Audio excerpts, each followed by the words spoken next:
ভবিষ্যতে পৃথিবীর বাইরে মহাশূন্যের বুকে বসতি গড়ে তোলার পরিকল্পনা মানুষের রয়েছে। এই লক্ষ্য পূরণের আগে চাঁদের বুকে ট্রেন ছোটাবার সিদ্ধান্ত নিল আমেরিকার মহাকাশ গবেষণা সংস্থা নাসা। হ্যাঁ, সেই মতো চাঁদের বুকে রেল যোগাযোগ গড়ে তোলার প্রস্তাব দিল তারা।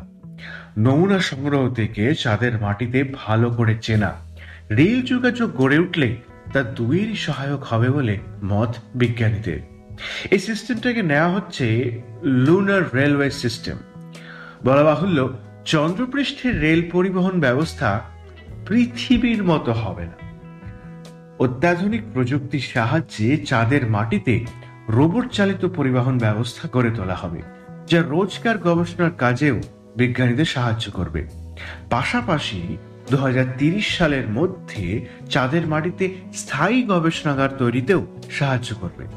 তবে এই রেল যোগাযোগের উপর নির্ভর করে চাঁদের বুকে ঘুরে কিন্তু বেড়াতে পারবেন না বিজ্ঞানীরা, শুধু রোবট বিচারণেরই উপযুক্ত এই রেল ট্রান্সপোর্টেশন অন মুন।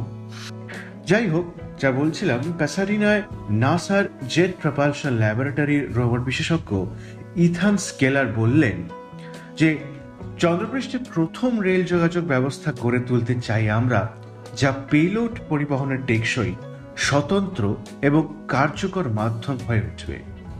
2030 সালের মধ্যে চাঁদের বুকে দীর্ঘমেয়াদী ঘাঁটি গড়ে তুলতে এবং রোজকার অনুসন্ধানের কাজ চালিয়ে যাওয়ার জন্য এই পরিবহন ব্যবস্থা অত্যন্ত গুরুত্বপূর্ণ হতে চলেছে।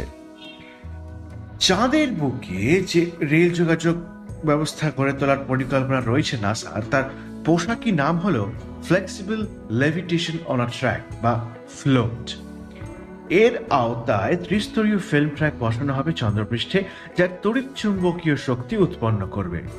এই ফিল্ম ট্র্যাকের ওপরে থাকবে গ্রাফাইটের আস্তরণ, যা চৌম্বকীয় ক্ষেত্র দ্বারা বিকর্ষিত হয় এমন উপাদান দিয়ে তৈরি রোবটকে ভেসে থাকতে সাহায্য করবে। অর্থাৎ ফিল্ম ট্র্যাকের ওপর কার্যত ভেসে বেড়াবে ওই রোবট। নাসা জানিয়েছে একটি সূক্ষ্ম সৌর প্যানেলও বসানো হবে, যা থেকে শক্তির যোগান মিলবে। ফিল্ম ট্র্যাকের ওপর যে রোবট নামানো হবে তাতে কোনো চাকা থাকবে না। এই রেল যোগাযোগ গড়ে তুলতে চাঁদের বুকে কোনো খোঁড়াখড়ি বা নির্মাণ কার্যে হাত দিতে হবে না নাসাকে, বরং চাটাই পাতার মতো ফ্লোট ফিল্ম ট্র্যাক বিছিয়ে দিতে হবে।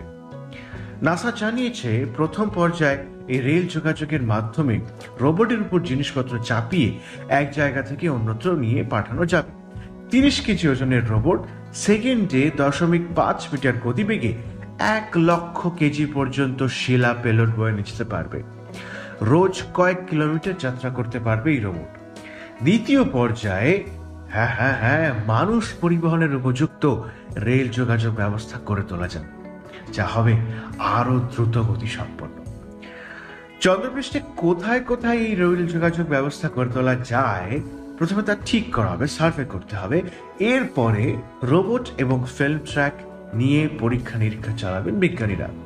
এর ফলে চাঁদের পরিবেশের কোনো ক্ষতি হবে কিনা তাও কিন্তু খতিয়ে দেখা হবে।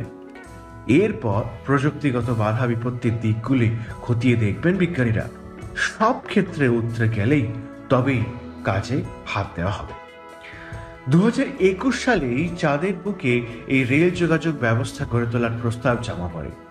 নাসার ইনোভেটিভ অ্যাডভান্সড কনসেপ্টস না NIAC প্রকল্পের আওতায় এই পদক্ষেপ করা হচ্ছে। চাঁদের পরে এই প্রকল্পের রূপায়ণ করা হতে পারে মঙ্গল গ্রহের বুকেও। তাহলে কি ভাবছেন, রোজ রোজ লোকাল ট্রেনে বা মেট্রোয় ভিড়ে চেরচাপটা হয়ে কিংবা দূরপাল্লার ট্রেনের তৎকালের জন্য রিজার্ভেশনের জন্য IRCTCর ওয়েবসাইটে হত্যে দিয়ে পড়ে থেকে কি লাভ? চাঁদেই তো ট্রেন চালু হয়ে যাচ্ছে, এরপরে ট্রেন চড়লে চাঁদেই চড়বেন, কি বলেন? সকলে ভালো থাকবেন, নমস্কার।